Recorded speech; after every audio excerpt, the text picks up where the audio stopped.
Next, paintings of ordinary Londoners whom the artist met on the street, at tube stations and shops. There's nothing particularly new about that, but you may be surprised at the canvas he's using and where they're being exhibited. I'll leave it to Wendy Hurrell in Camden to explain the takeaway art.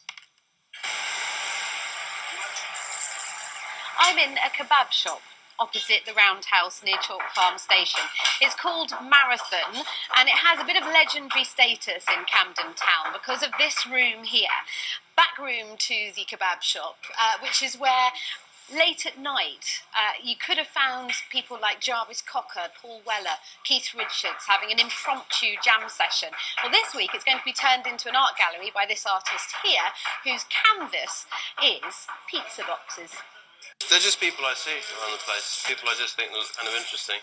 I was actually having a pizza about 3 in the morning, and there was a guy in front of me, and he was like really forlorn, really miserable. Then he sat down in front of me to have his pizza, but the pizza box was like so happy with like crazy funny graphics. And I thought the two juxtapositions were quite kind of interesting.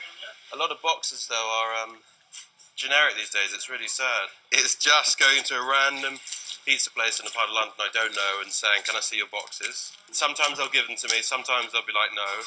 They look at me strange. Sometimes I've had to explain why, as if, because they might think I'm like a health and safety inspector. And when I approached the majority of estate agents in kind of central London about empty space, and it fell on deaf ears, I thought, well, why don't I go see Mr. Marathon? Because he's very nice, and he's up for this sort of thing, and it works with the theme.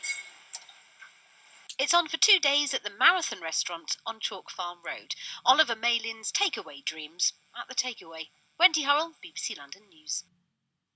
Now that is novel. Now, if you love all things cinema, you may consider a little-known museum in South